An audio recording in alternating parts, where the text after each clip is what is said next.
54% des jeunes Français de 18 à 24 ans souhaitent quitter la France à cause, entre autres, du climat politique du pays. C'est un sondage Opinionway qui se fait l'écho de cette morosité de la jeunesse.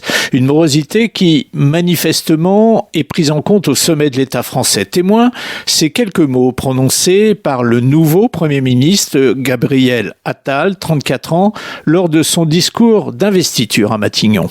Le plus jeune président de la République de l'histoire nomme le plus jeune Premier ministre de l'histoire. Je ne veux y voir qu'un seul symbole, celui de l'audace et du mouvement. Le symbole aussi et peut-être surtout de la confiance, celle accordée à la jeunesse, cette génération qui mérite que l'on se batte pour elle sans relâche. 54% des jeunes donc, mais plus grave encore, 30% de la population totale exprime la même envie.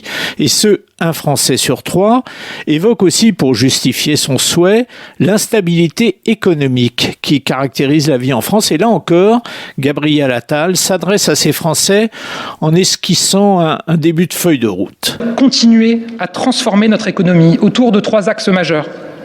D'abord, la priorité donnée au travail. Travailler doit toujours être mieux valorisé que ne pas travailler, alors que l'inflation, je le sais, continue de peser sur la vie des Français. Ensuite, c'est l'acte 2 de la libération de notre économie, notamment avec la simplification drastique de la vie de nos entreprises et de nos entrepreneurs. Et c'est enfin l'action résolue que nous devons mener pour notre jeunesse, dont le talent ne demande qu'à s'exprimer. Néanmoins, aussi alarmant qu'il puisse être, ce dernier chiffre ne constitue pas un record. En novembre 2013, un sondage identique avec les mêmes échantillons et les mêmes quotas avait révélé que 49,9% des Français étaient susceptibles de quitter la France, là encore, en raison du marasme économique. Le taux de chômage était alors de 10%, il est aujourd'hui de 7,4%. Nous reviendrons dans les jours et les semaines qui viennent sur d'autres tendances que révèle cette enquête réalisée par Opinionway, donc à la fin du mois de décembre, auprès de 1001 personnes.